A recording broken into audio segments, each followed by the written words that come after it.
कोविड-19 के बाद के केसेस के बाद अब यहाँ जबकि अस्पतालों में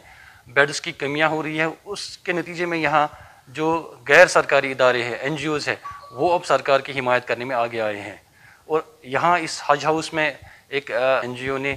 एक ऑक्सीजन सराय क्रिएट की है, जहाँ पर कोविड के मरीज़ों को यहाँ उनकी तैमादारी की जाएगी। और यहाँ पर तिबी माहिरीन भी है, ऑक्सीजन सिलेंडर्स भी है, और जो दीगर ज़रूरियात हैं इन बीमारों को वो भी यहाँ पर दस्तियाब है। तो यहाँ कश्मीर में चूँकि ये पहला इनिशिएटिव है और जो इस एनजीओ के कारकुनान हैं उनका यही कहना है कि यहाँ दिल्ली और महाराष्ट्र जैसे रियासतों की सूरत हाल पैदा ना होने दी जाए, तो इसलिए वो सरकार की हिमायत करने सामने आए हैं। हमारे पास 28 bed high flow oxygen supply है और हमारे पास 72 beds low flow oxygen supply है, जिनके साथ कंसनट्रेटर्स लगे हुए हैं, 72 कंसनट्रेटर्स। वो जो 28 हाई फ्लो है वहाँ पे हमारे ऑक्सीजन बैंक लगा हुआ है, मैनीफोल्ड लगा हुआ है, और हम सप्लाई ऑक्सीजन सिलेंडर से दे रहे हैं, जहाँ का फ्लो 15 LPM या उससे ज़्यादा जा सकता है। कुछ लोग हमसे जुड़े हुए हैं, पिछले दिनों में कुछ जुड़े, नए भी जुड़े, और मैं थोड़ा होना चाहिए, दिल का ये होना चाहिए कि हाँ आगे आएँ, मदद करें,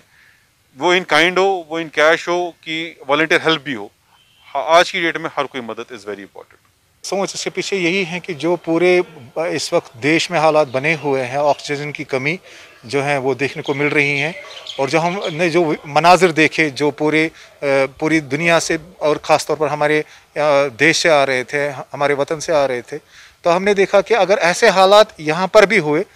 तो कहीं हमारे पेशेंट्स को दर दर की ठोकरें खानी ना पड़ी ऑक्सीजन के हवाले से। तो इसलिए हमने सोचा कि हम कोई ऐसा इंतज़ाम करें, क्योंकि हमारे यहाँ तो अभी तो पीक कहीं नहीं आया, लेकिन उतनी भी हालात ख़राब नहीं थी कि लोग जो सड़कों पे आए, लेकिन हमने ये एहसास किया कि शायद अगर ऐसे हालात बने तो कोई ऐसा इंतज़ाम होना चाहिए था, अच्छा सिस्टम, जहाँ पर लोगों को बेड हो और जहाँ पर उनको हाई फ्लो और लो फ्लो वाले ऑक्सीजन की सप्लाईज मैसर हो। मीर फरहत, ETV भारत, हज हाउस, श्रीनगर।